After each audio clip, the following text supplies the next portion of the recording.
ಜನ್ಮಭೂಮಿ ವಿಚಾರದಲ್ಲಿ ಕಾಂಗ್ರೆಸ್ ಪಾತ್ರ ಇಲ್ಲ, ಹೀಗಾಗಿ ಕಾಂಗ್ರೆಸ್ನವರಿಗೆ ಪಾಪ ಪ್ರಜ್ಞೆ ಕಾಡ್ತಾ ಇದೆ ಅಂತ ಪ್ರತಾಪ್ ಸಿಂಹ ಕಿಡಿಕಾರಿದ್ರು. ಆದರೆ ಹಿಂದುತ್ವವನ್ನು ಬಿಜೆಪಿ ಅಗ್ರಿಮೆಂಟ್ ಮಾಡಿಕೊಟ್ಟಿಲ್ಲ, ಹಿಂದೂಗಳೇನು ಬಿಜೆಪಿ ಸ್ವತ್ತ, ನಾವೇನು ಹಿಂದೂಗಳಲ್ವ ಅಂತ ಸಚಿವ ಕೆ ಎನ್ ರಾಜಣ್ಣ ಕೆಂಡಾಮಂಡಲವಾದರು. ಆದರೆ ಶ್ರೀರಾಮನನ್ನು ವಿರೋಧಿಸ್ತಾ ಇದ್ದ ಕಾಂಗ್ರೆಸ್ಗೆ ಈಗ ಜ್ಞಾನೋದಯವಾಗಿದೆ, ಕಾಂಗ್ರೆಸ್ನವರಿಗೆ ಈಗ ಅರಿವಾಗಿ ಪಶ್ಚಾತ್ತಾಪ ಪಡ್ತಾ ಇದ್ದಾರೆ ಅಂತ ಮಾಜಿ ಸಚಿವ ರೇಣುಕಾಚಾರ್ಯ ವ್ಯಂಗ್ಯವಾಡಿದ್ದಾರೆ.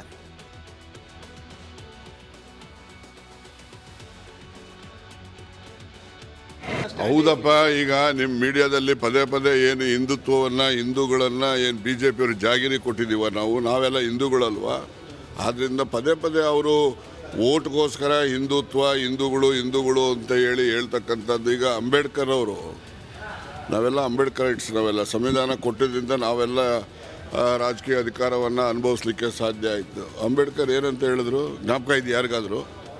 ನಾನು ಸಾಯೋವಾಗ ಹಿಂದೂ ಆಗಿ ಸಾಯೋದಿಲ್ಲ ಅಂತ ಹೇಳಿದ್ರು ಅಂಬೇಡ್ಕರ್. ಯಾಕೆ ಹೇಳಿದ್ರು ಅವರು? ಈ ರೀತಿ ಹಿಂದೂ ಅಂತೇಳಿ ಸ್ವಾರ್ಥಕ್ಕೋಸ್ಕರ ಬಳಸ್ಕೊಳ್ತಕ್ಕಂಥದ್ರಿಂದ ಬೇಸತ್ತು ಅವರು ಬುದ್ಧಿಸಮ್ಗೆ ಎಂಬ್ರೇಸ್ ಮಾಡಿದಂಥದ್ದು. ನಾವೆಲ್ಲ ಅಂಬೇಡ್ಕರ್ ರೈಟ್ಸ್ ಅವ್ರು ಹೇಳಿದ ದಾರಿನಲ್ಲಿ ಹೋಗ್ಬೇಕಲ್ವ ನಾವು, ಅಂದರೆ ನಾವು ಹಿಂದೂಯಿಸಮ್ಗೆ ಹೋಗಬೇಕು ಅಂತಕ್ಕಂಥದ್ದಲ್ಲ. ಹಿಂದುತ್ವ ನಾನು ಹಿಂದೂ ಆಗಿ ಸಾಯೋದಿಲ್ಲ ಅಂತೇಳಿ ಅವ್ರು ಯಾಕೆ ಹೇಳ್ತಾರೆ? ಅವರು ಸುಮ್ಮನೆ ಹೇಳ್ತಾರ? ಈ ರೀತಿಯ ಒಂದು ಮನಸ್ಥಿತಿಯನ್ನು ತರ್ತಕ್ಕಂಥದ್ದು. ಬರೀ ಮಾತಾಡ್ತಾರೆ ಹಿಂದೂಗಳು ಯಾವ ಹಿಂದೂಗಳಿಗೆ ಏನು ಮಾಡೋರು ಇವರು? ಹೌದಪ್ಪ, ಈಗ ನಿಮ್ಮ ಮೀಡಿಯಾದಲ್ಲಿ ಪದೇ ಪದೇ ಬಿಜೆಪಿಯ ನಾಯಕರು ಲೀಡರ್ಗಳದೇ ಪಾತ್ರನೇ ಬಹಳ ದೊಡ್ಡದಿದೆ. ಕಾಂಗ್ರೆಸ್ಗೆ ಸಹಜವಾಗಿ ಈ ರಾಮ ಜನ್ಮಭೂಮಿ ನಿರ್ಮಾಣದಲ್ಲಿ ತಂದೇನೂ ಪಾತ್ರ ಇಲ್ಲ. ತಾನೇನಿದ್ರು ರಾಮನ ಅಸ್ತಿತ್ವವನ್ನೇ ಪ್ರಶ್ನೆ ಮಾಡಿ, ರಾಮ ಒಬ್ಬ ಕಾಲ್ಪನಿಕ ವ್ಯಕ್ತಿ ಅಂತ ಹೇಳಿ ಸುಪ್ರೀಂ ಕೋರ್ಟ್ಗೆ ದಾವೆ ಹೂಡಿ ಜಜ್ಮೆಂಟನ್ನು ಡಿಲೇ ಮಾಡಲಿಕ್ಕೆ ಪ್ರಯತ್ನ ಮಾಡಿದ್ದು ತಾನು ಅನ್ನೋ ಅಪರಾಧಿ ಪ್ರಜ್ಞೆ, ಒಂಥರ ಗಿಲ್ಟ್ ಫೀಲಿಂಗ್ ಅವ್ರಿಗೆ ಕಾಡ್ತಾ ಇದೆ. ಹಾಗಾಗಿ ಅವರು ಆ ಒಂದು ಅಪರಾಧಿ ಪ್ರಜ್ಞೆಯಿಂದ ದೂರ ಉಳಿತಾ ಇದ್ದಾರೆ. ಹಾಗಾಗಿ ಅದನ್ನು ನಾವು ಅವರ ನಿರ್ಧಾರವನ್ನು ನಾವೆಲ್ಲರೂ ಕೂಡ ಅರ್ಥ ಮಾಡಿಕೊಳ್ಳುವಂಥ ಸಂಗತಿಯಾಗಿದೆ. ನಾನೇನೋ ಅವ್ರನ್ನ ಬ್ಲೇಮ್ ಮಾಡೋಕ್ಕೆ ಹೋಗಲ್ಲ. ಸಿದ್ದರಾಮಯ್ಯ ಅವರು ಹೇಳಿಕೆ ಕೊಡ್ತಾರೆ, ಇದಾದ ಮೇಲೆ ನಾವು ಅಯೋಧ್ಯೆಗೆ ಹೋಗಿ ಪೂಜೆ ಮಾಡಿ ಬರ್ತೇನೆ, ನನ್ನ ಬೆಂಬಲಿಗರು ಸಹ ಅಯೋಧ್ಯೆಗೆ ಹೋಗಿ ಪೂಜೆ ಮಾಡಿ ಬರ್ತಾರೆ ಅಂತೇಳಿ. ಈ ಹಿಂದೆ ರಾಮನ ಅಸ್ತಿತ್ವವನ್ನು ನಿರಾಕರಣೆಯನ್ನು ಮಾಡಿ ಸುಪ್ರೀಂ ಕೋರ್ಟಿಗೆ ರಾಮ ಸೇತು ವಿಚಾರದಲ್ಲಿ ಅಫಿಡವಿಟ್ ಸಲ್ಲಿಸಿರುವಂಥ ಕಾಂಗ್ರೆಸ್ಸು ಮತ್ತು ಕಾಂಗ್ರೆಸ್ ನಾಯಕರು, ರಾಮ ಒಬ್ಬ ಕಾಲ್ಪನಿಕ ವ್ಯಕ್ತಿ, ಅದಕ್ಕೆ ಯಾವ ಆಧಾರ ಇಲ್ಲ, ರಾಮ ಒಬ್ಬ ಇದ್ದ ಅನ್ನೋದಕ್ಕೆ ಅಥವಾ ಅಸ್ತಿತ್ವ ಇತ್ತು ಅನ್ನೋದಕ್ಕೆ ಯಾವುದೋ ಆಧಾರಗಳಿಲ್ಲ ಅಂತ ಹೇಳಿ ಸುಪ್ರೀಂ ಕೋರ್ಟ್ ಮುಂದೆ ದಾವೆ ಹೂಡಿದ್ದಕ್ಕಾಗಿ ಆ ಪಾಪವನ್ನು ತೊಳ್ಕೊಳ್ಳೋದಕ್ಕೋಸ್ಕರ ಸಿದ್ದರಾಮಯ್ಯ ಸಾಹೇಬರು ಅವರ ಪಕ್ಷದ ಪರವಾಗಿ ಅವ್ರು ಹೋಗಿ ಬಂದರೆ, ಅವ್ರ ಬೆಂಬಲಿಗರು ಹೋಗಿ ಬಂದರೆ ಖಂಡಿತ ನಾವು ಅದನ್ನು ಸ್ವಾಗತಿಸ್ತೀವಿ. BJP ಕಾಂಗ್ರೆಸ್ನರಿಗೆ ಜ್ಞಾನೋದಯ ಆಗಿದೆ, ತಪ್ಪು ಮಾಡಿದ್ದೀವಿ ಅಂತೇಳಿ ಆತ್ಮಾವಲೋಕನ ಮಾಡ್ಕೊಳ್ತದೆ. ರಾಮನ ಜನ್ಮ ಪತ್ರ ಕೇಳಿದಂಥವ್ರು, ರಾಮನಿಗೆ ತಂದೆ ತಾಯಿಯಾರಂತ ಕೇಳಿದಂಥವ್ರು, ಅಯೋಧ್ಯೆ ಕರಸೇವಕರ ಮೇಲೆ ಗುಂಡು ಹಾರಿಸ್ತೇವರು, ಅಯೋಧ್ಯೆ ಕರಸೇವಕರನ್ನು ಜೈಲಿಗೆ ಕಳಿಸಿದವರು, ರಾಮ ಎಲ್ಲಿ ಹುಟ್ಟಿದ್ದ ಜನ್ಮಸ್ಥಳಲ್ಲೇ ಈ ರೀತಿ ಮಾತಾಡ್ತಕ್ಕಂಥವ್ರು ಎಲ್ಲ ಒಂದು ಕಡೆ ಗಾಬರಿಯಾಗಿದ್ದಾರೆ, ಭಯಭೀತರಾಗಿದ್ದಾರೆ. ಸೋಲು ಶತಸಿದ್ಧ.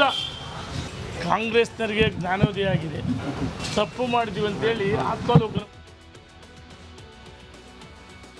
ಇನ್ನು ಒಂದು ಕಡೆ ಬಿಜೆಪಿ ಈ ರಾಮ ಮಂದಿರವನ್ನು ರಾಜಕೀಯಕರಣಗೊಳಿಸ್ತಾ ಇದೆ, ಕೇವಲ ತಮಗಿಷ್ಟ ಬಂದವರನ್ನು ಮಾತ್ರ ಕರೀತಾ ಇದ್ದಾರೆ ಅಂತ ಒಂದು ಕಡೆ ಆರೋಪ. ಆದರೆ ಇಲ್ಲ, ಅದು ಕಂಪ್ಲೀಟ್ ಆಗದೆ, ಅದನ್ನು ಯಾವುದೇ ಕಾರಣಕ್ಕೂ ಕೂಡ ಉದ್ಘಾಟನೆ ಮಾಡಬಾರ್ದು ಅಂತೇಳಿ ಕೆಲವು ಸನ್ಯಾಸಿಗಳು, ಅಂದರೆ ಸ್ವಾಮೀಜಿಗಳು ಹೇಳ್ತಾ ಇರುವಂಥ ಮಾತು. ಒಟ್ಟಾರೆಯಾಗಿ ಇದು ಒಂದು ರಾಜಕೀಯ ಸ್ವರೂಪವನ್ನು ಪಡೆದುಕೊಂಡಿದೆ, ಅದರಲ್ಲಿ ಅವ್ರ ಮಾತಿಲ್ಲ. ಆದರೆ ನಿಜವಾದ ರಾಮ ಭಕ್ತರು ರಾಮ ಮಂದಿರಲ್ಲಿ ಆಗಲೇಬೇಕು ಅನ್ನುವಂಥ ಭಕ್ತಿ ಭಾವದಲ್ಲಿದ್ದಾರೆ. ಈ ನಡುವೆ ಕಾಂಗ್ರೆಸ್ ಎಂಥ ಗೊಂದಲದಲ್ಲಿದೆ ಅಂತಂದರೆ ಏನು ಮಾಡಬೇಕು ಅಂತ ಗೊತ್ತಾಗ್ತಾ ಇಲ್ಲ. ಹಾಗಾಗಿ ಅವರು ಕೊನೆಗೆ ಮೊನ್ನೆ ಮಲ್ಲಿಕಾರ್ಜುನ ಖರ್ಗೆ ಅವರಿರ್ಬೋದು, ಸೋನಿಯಾ ಗಾಂಧಿ ಅವರಿರ್ಬೋದು, ಅಧೀರ್ ರಂಜನ್ ಚೌಧರಿ ಅವರಿರ್ಬೋದು, ಯಾರು ಕೂಡ ನಾವು ಹೋಗೋದಿಲ್ಲ ಅನ್ನೋಂಥ ಫರ್ಮಾನ್ ಹೊರಡಿಸಿದ್ರು. ಅದಾದ ನಂತರ ಸಿದ್ದರಾಮಯ್ಯನವರು ಕೂಡ ನನಗೆ ಬಂದಿಲ್ಲ, ಬಂದರೆ ಹೋಗಬೇಕಾ ಹೋಗಬಾರ್ದ ತೀರ್ಮಾನ ಮಾಡ್ತೇನೆ ಅಂತ ಹೇಳಿದರು.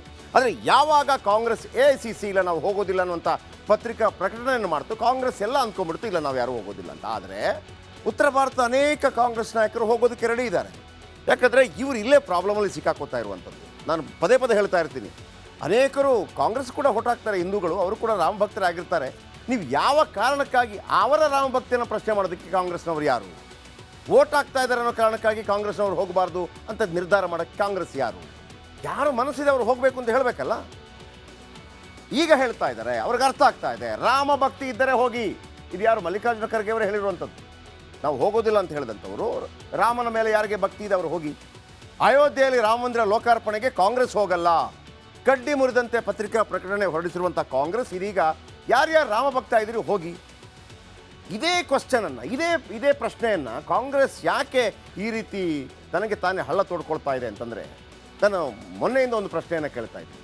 ಇದೇ ಪ್ರಶ್ನೆಯನ್ನು ನೀವು ತುಷ್ಟೀಕರಣ ಮಾಡೋದಿದ್ರೆ ಇಲ್ಲಿಂದ ಪವಿತ್ರ ಹಜ್ ಯಾತ್ರೆಗೆ ಅನೇಕ ಮುಸ್ಲಿಮರು ಹೋಗ್ತಾರೆ, ಸಬ್ಸಿಡಿ ಕೂಡ ಸಿಗುತ್ತೆ.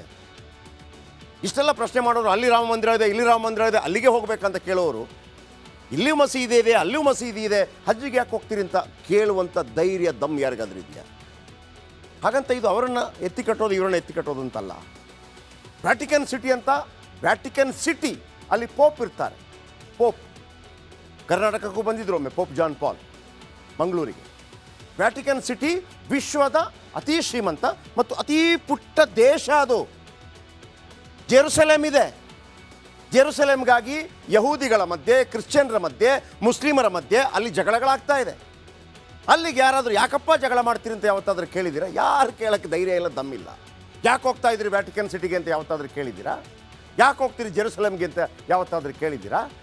ಅದು ಕೂಡ ಜೆರುಸಲೇಮ್ ಕೂಡ ಯೇಸು ಕ್ರಿಸ್ತ ಅವರ ಜನ್ಮಭೂಮಿ ಅಲ್ವೇ? ಕಾಬಾಕ್ಕೆ ಯಾಕೆ ಹೋಗ್ತೀರಿ ಅಂತ ಯಾರು ಕೇಳಲ್ಲ. ಯಾಕೆ ಹೋಗ್ತೀರಿ ಅಲ್ಲಿಗೆ ಅಂತೇಳಿ? ಮಕ್ಕಾಗೆ ಯಾಕೆ ಹೋಗ್ತೀರಿ? ಪ್ರವಾದಿ ಮೊಹಮ್ಮದರಿದ್ದಂಥ ಜಾಗ ಯಾಕೆ ಹೋಗ್ತೀರಿ ಅಂತ ಕೇಳಿಲ್ಲ. ಮಂದಿರದ ವಿಚಾರ ಬಂದಾಗ ಪಾಪ ನಿಜವಾಗಿ ಹೇಳ್ಬೇಕಂದ್ರೆ ಮುಸ್ಲಿಮರು ಏನು ಹೇಳಿಲ್ಲ, ಕ್ರಿಶ್ಚಿಯನ್ರು ಏನು ಹೇಳಿಲ್ಲ. ಅವರೇನು ಹೇಳಿಲ್ಲ ಪಾಪ. ಅವರೇನು ಹೇಳಿದ್ದಾರೆ? ಗಲಾಟೆ ವಿಚಾರದಲ್ಲಿ ಇರ್ಬೋದು, ಅದು ಮಸೀದಿಯೋ ಮಂದಿರವೋ ಅನ್ನೋದು ಬಿಟ್ಟರೆ. ಈಗ ಕಾಂಗ್ರೆಸ್ ಸ್ವತಃ ಅವತ್ತು ಸೋಮನಾಥ್ ದೇವಸ್ಥಾನಕ್ಕೆ, ಇವತ್ತು ರಾಮ ಮಂದಿರಕ್ಕೆ ನಾವು ಹೋಗೋದಿಲ್ಲ ಅಂದರೆ ಕಾಂಗ್ರೆಸ್ಗೆ ವೋಟ್ ಹಾಕಿದವರು ಕೂಡ ಹೋಗಬೇಕಂತ ನಿರ್ಧಾರ ಮಾಡೋಕ್ಕೆ ನೀವು ಯಾರು ನೀವು? ಅರೆ,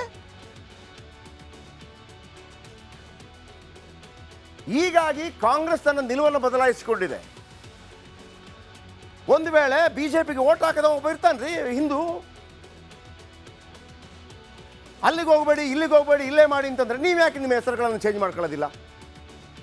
ನೀವು ಏನಿದ್ರು ಕೂಡ ಒಬ್ಬ ಹಿಂದೂ ಆಗಿದ್ದವ ಆಯ್ತಪ್ಪ, ಅವನು ಕಾಂಗ್ರೆಸ್ಗೆ ವೋಟ್ ಹಾಕೋದಿಲ್ಲ, ಬಿಜೆಪಿಗೆ ವೋಟ್ ಹಾಕೋದಿಲ್ಲ, ಅವನು ಯಾವುದೋ ಬೇರೆ ಪಕ್ಷಕ್ಕೆ ವೋಟ್ ಹಾಕ್ತಾನೆ ಅಥವಾ ಇಂಡಿಪೆಂಡೆಂಟ್ ಆಗಿ ನಿಂತ್ಕೋತಾನೆ. ಆತನಿಗೆ ಒಂದು ಶ್ರದ್ಧಾಭಕ್ತಿ ಕೇಂದ್ರವಾಗಿ ಒಬ್ಬ ಹಿಂದೂವಿಗೆ ಎಲ್ಲಾದರೂ ಹೋಗಬೇಕು ಅಂತಂದರೆ ಆತ ದೇವಸ್ಥಾನಕ್ಕೆ ಹೋಗಬೇಕಾ, ಮಸೀದಿಗೆ ಹೋಗಬೇಕಾ, ಚರ್ಚ್ಗೆ ಹೋಗಬೇಕಾ? ಆತ ದೇವಸ್ಥಾನಕ್ಕೆ ಹೋಗ್ತಾನೆ.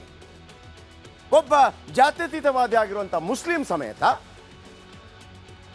ಜಾತ್ಯತೀತವಾದಿ ಎಲ್ಲ ಧರ್ಮಗಳನ್ನು ಸಮಾನವಾಗಿ ನೋಡ್ಕೊಳ್ಳುವವನು ಕೂಡ ಅವನೊಂದು ಮನಃಶಾಂತಿಗೆ ಅವನ ದೇವಸ್ಥಾನಕ್ಕೆ ಬರ್ತಾನ, ಚರ್ಚಿಗೆ ಬರ್ತಾನ, ಆತ ಮಸೀದಿಯಲ್ಲಿ ಹೋಗಿ ಪ್ರಾರ್ಥನೆ ಮಾಡ್ತಾನೆ. ಇವನು ಕ್ರಿಶ್ಚಿಯನ್ ಆಲ್ಸೋ.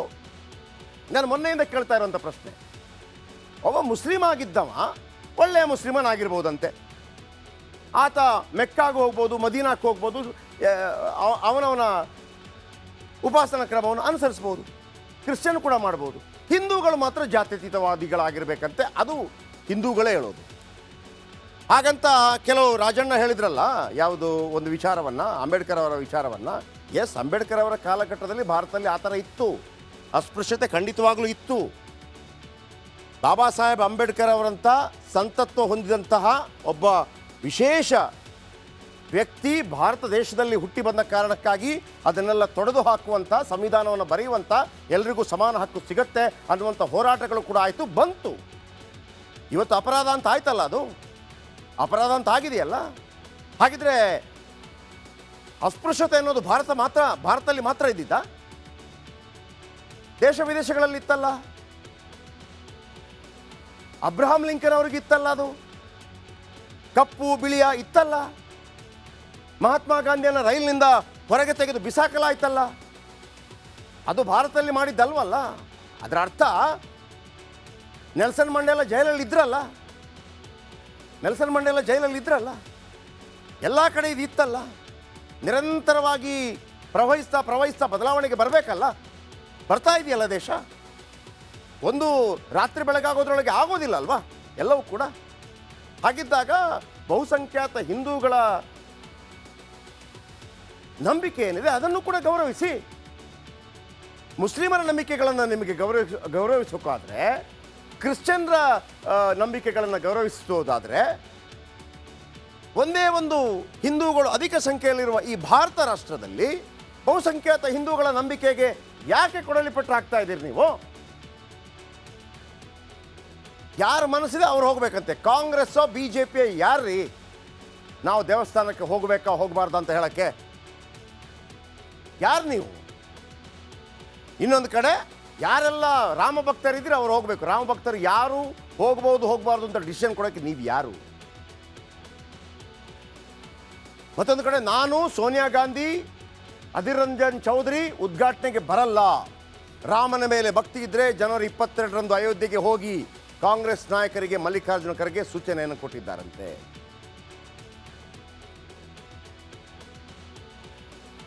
ಮಧ್ಯಪ್ರದೇಶ, ಉತ್ತರ ಪ್ರದೇಶ ಅಲ್ಲಿಯ ನಾಯಕರು ತಮ್ಮ ಭೇಟಿ ಫಿಕ್ಸ್ ಮಾಡಿಕೊಂಡಿದ್ದಾರೆ.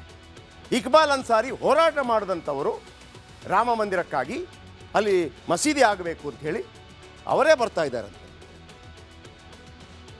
ಯಾರೇ ಆಗಲಿ ಇದರಲ್ಲಿ ರಾಜಕೀಯ ಮಾಡಬಾರ್ದು. Even B J P also, B J ಪಿನ ಅದೇ ಮಾಡ್ತಾ ಇರೋದು. ತಮಗೆ ಬೇಕಾದವ್ರಿಗೆ ಮಾತ್ರ ಬನ್ನಿ ಬನ್ನಿ ಬನ್ನಿ. ಅದೇಂಗೆ ಹೇಳ್ತೀರಿ ನೀವು? Ram Mandir B J P ಸೊತ್ತಲ್ಲ, ರಾಮ ಬಿ ಜೆ ಪಿ ಸೊತ್ತಲ್ಲ, ಕಾಂಗ್ರೆಸ್ನ ಸೊತ್ತಲ್ಲ. ಭಾರತ ದೇಶದ ಸಾಂಸ್ಕೃತಿಕ ಅಸ್ಮಿತೆ ರಾಯಭಾರಿ. ಇನ್ನು